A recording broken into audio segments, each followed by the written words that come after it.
A paz de Cristo, irmãos e irmãs. Hoje nós vamos dar continuidade ao estudo sobre a geração que verá a vinda de Cristo, aonde nós estamos analisando por diversas figuras, diversas parábolas, aonde Deus vem deixando sombras apontando para realidades que mostram que durante 6 dias, 6 anos, 120 jubileus e as mais diversas figuras que a gente já viu nas aulas passadas, estão apontando para um período de escravidão, no final do qual o homem será livre. E tratando de tudo isso, eu não poderia deixar de compartilhar com vocês a lei que Deus deu através de Moisés para um homem hebreu que se tornasse escravo. Porque a lei, ela é tremenda, irmãos, porque ela também está apontando para esse período. Assim como Deus trabalhou 6 dias, no sétimo descansou. Ele disse que o homem deveria trabalhar 6 dias, no sétimo descansar. O homem deveria semear durante 6 anos, o sétimo seria um ano Shemitah, um ano de descanso para a terra. Esse ciclo deveria ser observado durante 7 ciclos, né? 7 períodos que dariam 49 anos. No 50º seria ano de jubileu, um período de libertação. Nós também temos uma lei sobre a escravatura, onde um hebreu que se tornasse escravo, ele deveria ter um período de escravidão. Após esse período, ele deveria ser liberto. E aqui eu poderia até tentar fazer um mistério, né? Que período é esse? Mas a verdade é que Deus tem trabalhado com padrão. Deus, ele tem trabalhado com um padrão, com um múltiplo de 7, onde durante 6 anos o homem trabalha, o sétimo descansa. Aonde durante 6.000 anos nós vamos ver que está apontando para o período de escravidão, mas o sétimo é libertação. Então eu quero ler essa lei para vocês e depois a gente vai analisar e trazer alguns acréscimos que eu creio que vão te fazer crescer na revelação das profecias. Então, vamos falar sobre esse período. Quando a gente lê Êxodo 21, lá nós vamos encontrar o seguinte mandamento, a seguinte lei. São estes os estatutos que você apresentará aos filhos de Israel. Se você comprar um escravo hebreu, ele trabalhará para você durante 6 anos, mas ao 7º ano será livre, de graça. Se chegou solteiro, irá embora sozinho. Se era homem casado, a mulher irá com ele. Se o dono lhe der uma mulher e ela der à luz filhos e filhas, a mulher e seus filhos serão do dono do escravo, e ele irá embora sozinho. Porém, se o escravo expressamente disser: eu amo meu dono, a minha mulher e os meus filhos, não quero ser livre, então o dono do escravo o levará aos juízes e o fará chegar à porta ou à ombreira da porta, e o dono furará a orelha dele com um furador, e ele será seu escravo para sempre. Irmãos, esse texto é revelador demais. Então, deixa eu explicar um pouquinho para vocês o contexto desta lei. Quando o povo entrasse na terra prometida, na terra do descanso, depois que Deus havia tirado eles lá no Êxodo do Egito, Deus havia feito uma separação de uma porção de terra para cada tribo e, respectivamente, para cada um dos seus descendentes. Então, cada um teria o seu pedaço de terra para trabalhar, para arar, semear, plantar e comercializar para sua vida. E era uma terra de fartura, que manava leite e mel. E se o povo fosse obediente a Deus, eles sempre teriam a fartura, Deus sempre mandaria a chuva. Porém, Deus, prevendo toda a condição humana, lembrando que Deus, ele é onisciente, dentro da sua onisciência ele tem um dos atributos que é a presciência, ele sabe de todas as coisas antes que elas aconteçam. nós vamos perceber que Deus ele vai dar algumas leis para o homem, porque ele sabia que muitos desses homens se tornariam pobres pelos mais diversos motivos e se tornariam escravos. Então, olha só que interessante. Deus ele vai dar uma lei para aquele homem que teve uma safra ruim, que acumulou dívidas, que se tornou pobre, que não tem mais como viver. Esse homem poderia se tornar um escravo para saldar uma dívida. Talvez você até vai lembrar daquela viúva que tinha filhos e que o profeta vai multiplicar o azeite na botija para que ela pudesse saldar a dívida e os seus filhos não fossem levados como escravo. Então a Bíblia ela tem várias situações onde um homem poderia se tornar escravo. É por isso que Deus havia dado a lei do jubileu, que a gente já falou nas aulas passadas, aonde a cada 50 anos a terra voltava para o seu dono para que ele pudesse começar uma nova vida. Porém, para um hebreu que se tornasse escravo, ele não precisava esperar 50 anos para ser livre. Deus havia dado uma lei que a cada 7 anos, durante 6 anos, aquele que se tornou escravo ele deveria trabalhar, mas ao 7º ele seria livre de graça, sem ter que pagar nada. Ele deveria ser libertado, porque Deus havia dito, vocês foram escravos no Egito, então Deus diz, eu não quero que vocês sejam escravos para sempre aqui. Pelo contrário, se por algum empecilho você se tornar escravo, no 7º ano você deverá ser livre. E aqui a gente tem muitas revelações. Por quê? Porque nós temos visto que Deus tem trabalhado com um padrão, aonde ele está apontando para os 7 milênios da humanidade, aonde durante 6.000 anos o homem está debaixo da escravidão. Que escravidão, irmãos? Vamos tentar analisar isso de uma forma mais profunda? Então vamos lá. Quando a gente olha para 2 Pedro, Pedro ele escreve dizendo o seguinte, que aquele que é vencido fica escravo daquele que o venceu. Só que quando a gente lê Romanos, olha o que Paulo escreve acerca do primeiro homem, que é o primeiro Adão, né? Ele vai dizer assim, ó, portanto, como por um homem o pecado entrou no mundo, e pelo pecado a morte, assim também a morte passou a todos os homens, porque todos pecaram, todos estão debaixo da mesma condição de pecado. Ou seja, irmãos, o que a gente está vendo? Que por meio de Adão e da desobediência de Adão, Adão ele foi vencido pela serpente. A serpente iludiu Eva, que consequentemente induziu Adão a cometer o mesmo erro, ou seja, se tornar desobediente. Eles desobedeceram a Deus. E o que acontece nesse momento? Como Pedro diz, aquele que é vencido se torna escravo daquele que o venceu, ou seja, do vencedor.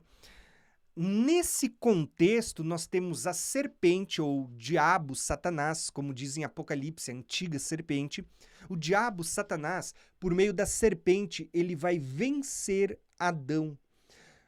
Vai subjugá-lo por causa da desobediência e do pecado. E o homem que deveria governar, deveria reinar sobre a terra, debaixo de Cristo, debaixo do próprio Deus que andava com ele na viração da tarde, ele agora vai ser expulso do Éden e vai se tornar escravo de Satanás, escravo do diabo, escravo do pecado, escravo da morte. Sim, irmãos, a morte é uma prisão.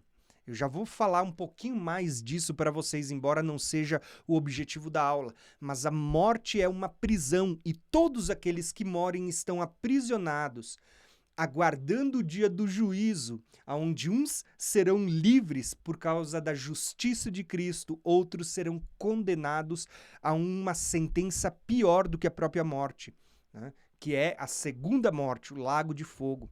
Então preste atenção, irmãos. Qual é a condição do homem? Por causa do primeiro homem, do primeiro Adão, todos nós fomos subjugados à escravidão. Éramos livres em Adão. Por causa da desobediência e do pecado, da morte, se tornamos escravos. Agora, aonde se aplica a lei? A lei que Deus havia dado ao povo hebreu era uma figura do que Deus vai fazer na visão macro das coisas. Deus estava mostrando que durante 6 anos o homem é escravo, no 7º vem o período de libertação. Deus estava mostrando que a humanidade, por causa do pecado de Adão, porque o homem foi vencido pelo pecado e ele se tornou sujeito àquele que o venceu, durante 6.000 anos o homem tem que trabalhar como escravo, sujeito a esse mundo. Mas no 7º, quando estiver concluído esse período de 6 anos, ou de 6 milênios, nós teremos o 7º, período de libertação. Olha que revelação! Então, se você entendeu esse contexto, que a queda do homem lá de Adão, a queda, ela trouxe a escravidão para o mundo e por causa do primeiro homem, toda a sua prole, a sua descendência, a sua semente se tornou também escrava. Agora eu quero começar a mostrar para vocês o processo de libertação. Por quê? Esse processo de libertação ele pode se dar de 2 formas, mas eu vou explicar as duas porque as duas elas vão terminar da mesma forma, em Cristo. Então preste atenção. Quando a gente lê o Evangelho de João, capítulo 8, nós vamos ver que Jesus estava falando com os judeus, né, que haviam crido nele. Olha só o que Jesus vai dizer para eles. Disse, pois, Jesus aos judeus que haviam crido nele: se vocês permanecerem na minha palavra, vós verdadeiramente sereis meus discípulos.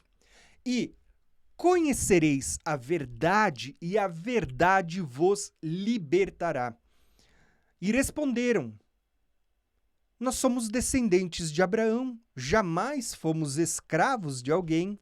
Como dizes tu, sereis livres?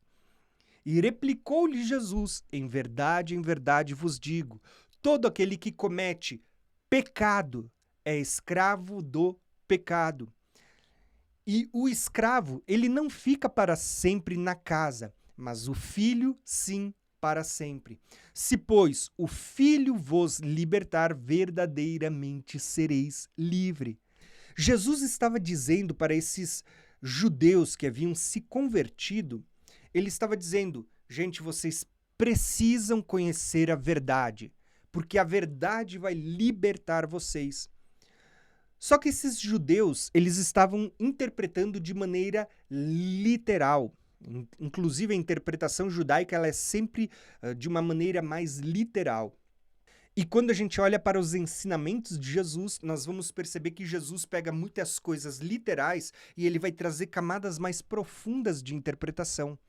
Então, Jesus diz: gente, eu não estou falando de ser escravo de pessoas, mas ele estava dizendo sobre a escravidão do pecado. Por isso Jesus diz: aquele que comete pecado se torna escravo do pecado. O que Jesus está fazendo? Uma conexão com o primeiro Adão, que desobedeceu a Deus, que pecou e que encerrou toda a sua descendência debaixo da escravidão do pecado.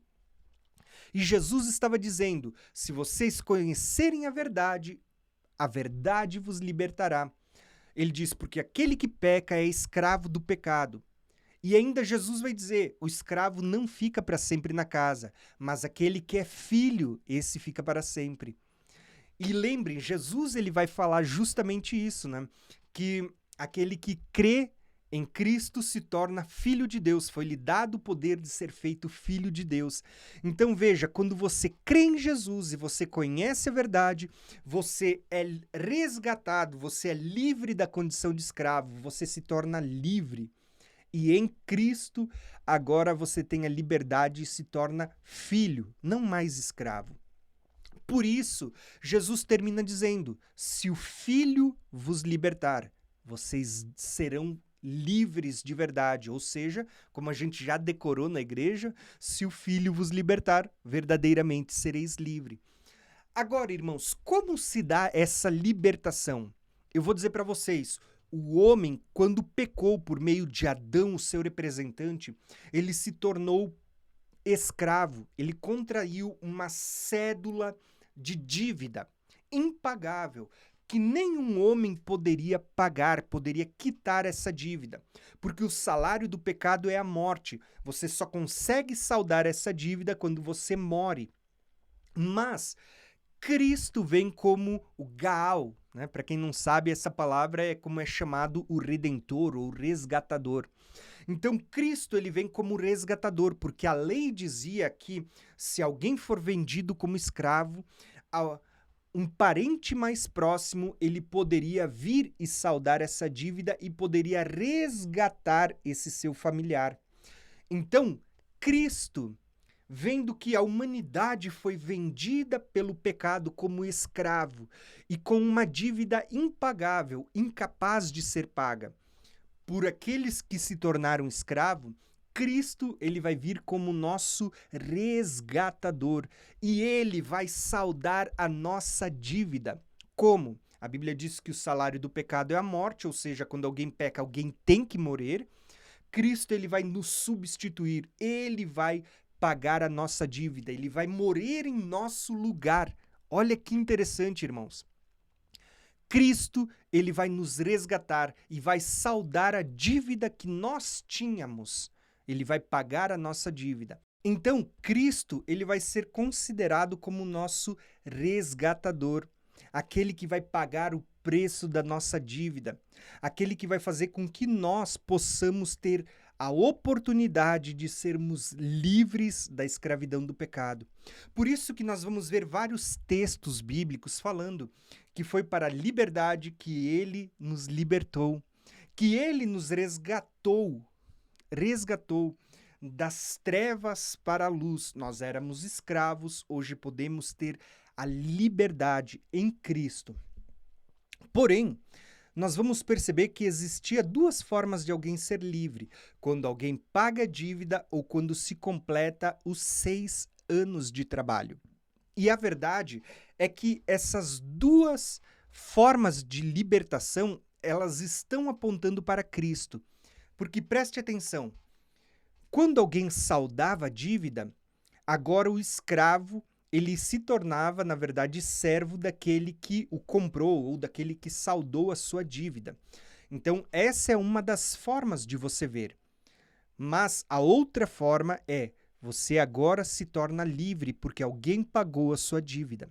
Quando você guarda essas duas visões na sua cabeça, você vai ver que as duas se cumprem em Cristo. Quando a gente olha para a lei que a gente leu em Êxodo 21, a lei dizia, quando alguém se tornar escravo, ela deverá trabalhar durante 6 anos e no 7º ela será livre de graça. Olha como a graça ali está apontando para nós hoje, que somos livres pela graça, não porque nós saldamos a nossa dívida, mas porque outro pagou por nós. Porque Cristo, como nosso resgatador, como nosso libertador, ele pagou a dívida, a cédula que nos condenava. Ele encravou essa cédula de condenação na cruz, quando ele diz: está consumado, está quitada a dívida que nos condenava. Entendeu? Então, irmãos, nós vamos perceber exatamente isso. Cristo, ele estava saldando a nossa dívida para que nós pudéssemos ser livres. Porém, nós vamos perceber que durante 6.000 anos, mesmo Cristo tendo pagado a dívida na cruz, ainda assim, a humanidade ela está sujeita ao pecado durante esse período de 6.000 anos. O mundo jaz no maligno. Durante 6 milênios, você vê que esses 6 milênios estão tipificados aqui nesses 6 anos. Desde que o homem se tornou escravo, ele deveria trabalhar 6 anos e no 7º ele seria livre. Você vai ver que isso está apontando para 6 milênios da humanidade, onde durante 6 milênios o homem está sujeito, o mundo, a criação, a natureza, tudo está sujeito à escravidão por causa daquele que o sujeitou, o primeiro Adão. Então, está tudo sujeito à escravidão, mas quando chegar no final desses 6 anos, o 7º é libertação, ou seja, isso está apontando para a realidade. quando chegar no final dos 6 milênios de escravidão, o 7º é o milênio de libertação. É o período de descanso, é o período de libertação, ou o período sabático, onde o Senhor abençoou e santificou e por isso descansou. Então, o que isso tudo está mostrando para nós, irmãos? Deus estava deixando aqui uma referência para que nós pudéssemos visualizar que desde a queda de Adão até se completar 6.000 anos, esse mundo está debaixo da escravidão.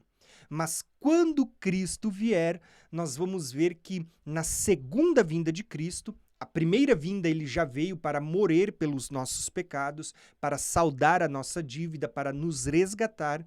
Agora, todo aquele que conhece a verdade, e Cristo é a verdade, todo aquele que conhece a verdade vos liberta, né, se tornam livres por causa de Jesus. Então, você começa a perceber que a primeira vinda de Cristo nos possibilitou sermos livres. Mas você vai perceber que essa liberdade plena, ela só virá no final dos 6 anos, ou, como a gente vê na realidade, os 6 milênios. É no final desses 6 milênios que nós vamos ver que haverá uma libertação. E aqui entra algo muito revelador, que eu vou colocar para vocês de uma forma mais simples para você entender. Hoje, mesmo aqueles que creram em Cristo e que são livres em Cristo, quando morrem, vão para onde? Para o mundo dos mortos. Tanto que a grande promessa quando Cristo voltar é a ressurreição dos mortos, ou seja, sair do mundo dos mortos. Então entenda, todos aqueles que morrem estão sujeitos à morte. É como se estivessem no estado de prisão. Lembrando que existem lugares diferentes, ou vamos usar a expressão, existem celas diferentes. Aqueles que morem afastados de Cristo estão num lugar de tormento, enquanto aqueles que morem em Cristo estão num lugar de consolo, aguardando a ressurreição dos mortos. Então você vai perceber, irmãos, que mesmo aqueles que morreram em Cristo estão aguardando a libertação. Entendeu? Se vocês prestarem atenção, quando Cristo morreu e desceu aos lugares inferiores, ao Hades, ao Sheol, ao mundo dos mortos, a Bíblia diz que ele foi pregar aos espíritos em prisão. Olha só, não convém aqui a gente entrar na questão do que eram esses espíritos em prisão, o que era essa pregação, se era uma proclamação, o que era. Não convém a gente falar disso porque não é o objetivo dessa aula. Mas você percebe que é dito que aqueles que estavam no mundo dos mortos estavam em prisão. A gente sabe que no mundo dos mortos tem um grande abismo onde anjos estão aprisionados, aguardando o dia do juízo. Existe o lugar de tormento, existe o lugar de consolo, mas ainda assim o mundo dos mortos ele é tipificado como uma prisão, aonde as pessoas que pecaram estão sujeitas à morte e a morte ela é uma prisão. Tá?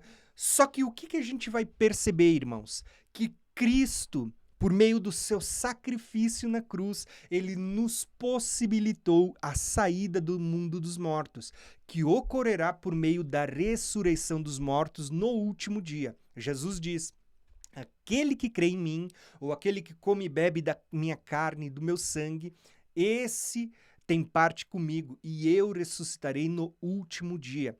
Ou seja, assim como Cristo saiu do mundo dos mortos, sendo a primícia dos que dormem, o primeiro a sair, nós, os que somos de Cristo, na sua vinda, também vamos ressuscitar. Vamos sair do mundo dos mortos, porque se cumprirá o que está tipificado nessa lei. Durante 6 anos você é escravo, você trabalha, você está debaixo da escravidão, mas no 7º você será livre.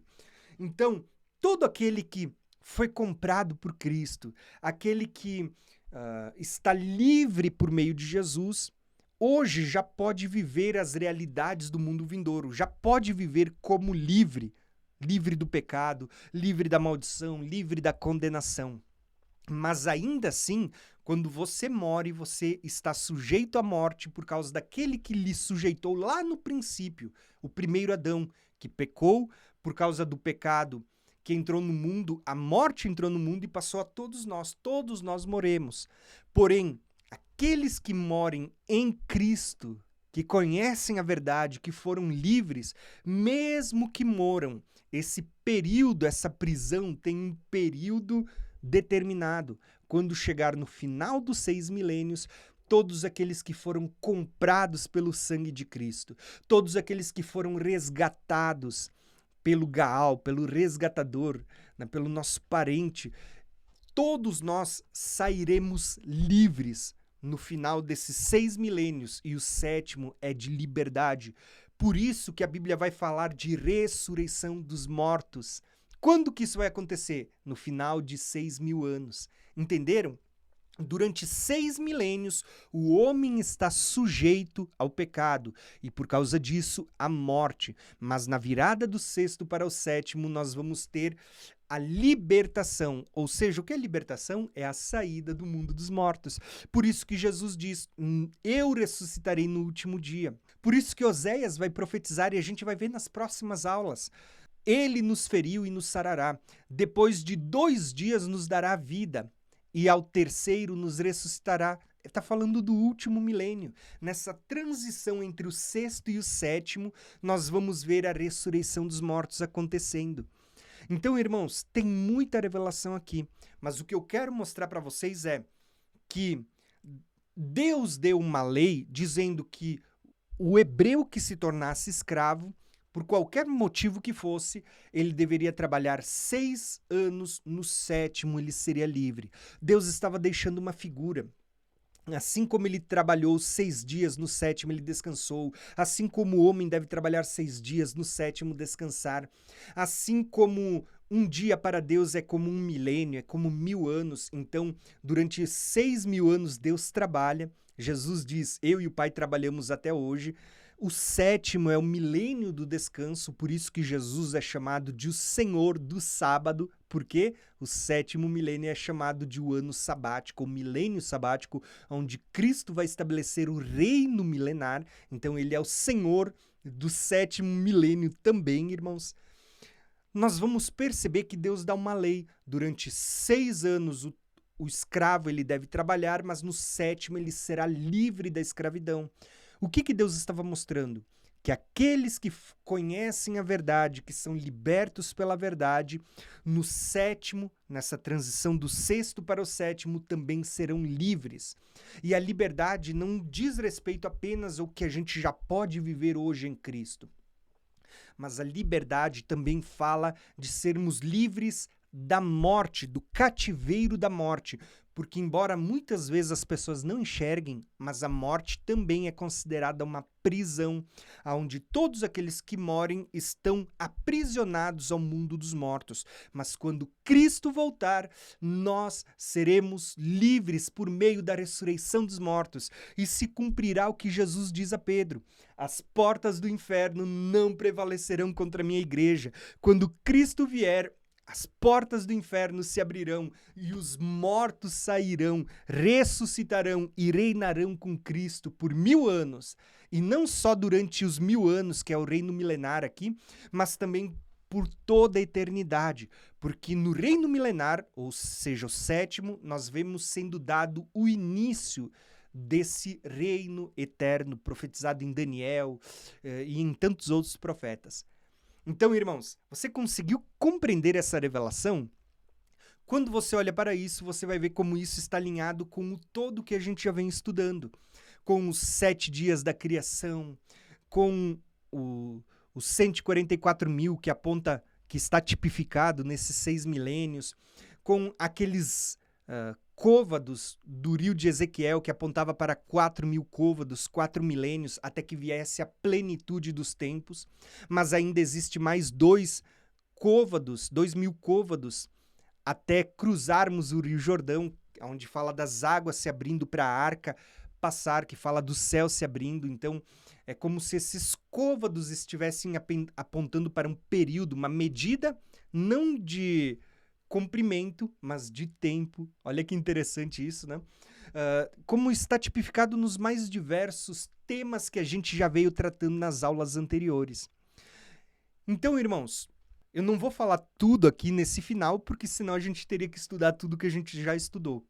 Mas para você que está acompanhando, essa é a nossa 23ª aula, se não me falha a memória, aonde você vê que Deus, ele vem anunciando o fim desde o princípio.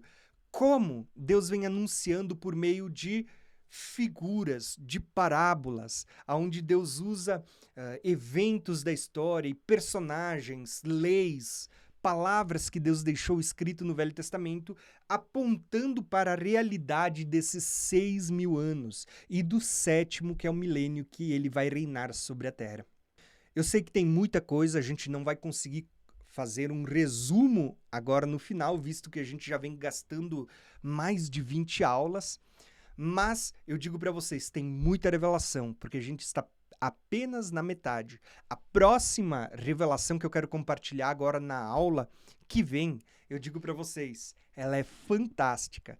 Eu vou dizer, eu quero apresentar algo para vocês que vocês já conhecem, mas por um ângulo, uma perspectiva que provavelmente você nunca viu. Então, me acompanha na próxima aula, porque eu digo para vocês, ela está fantástica, ela está reveladora.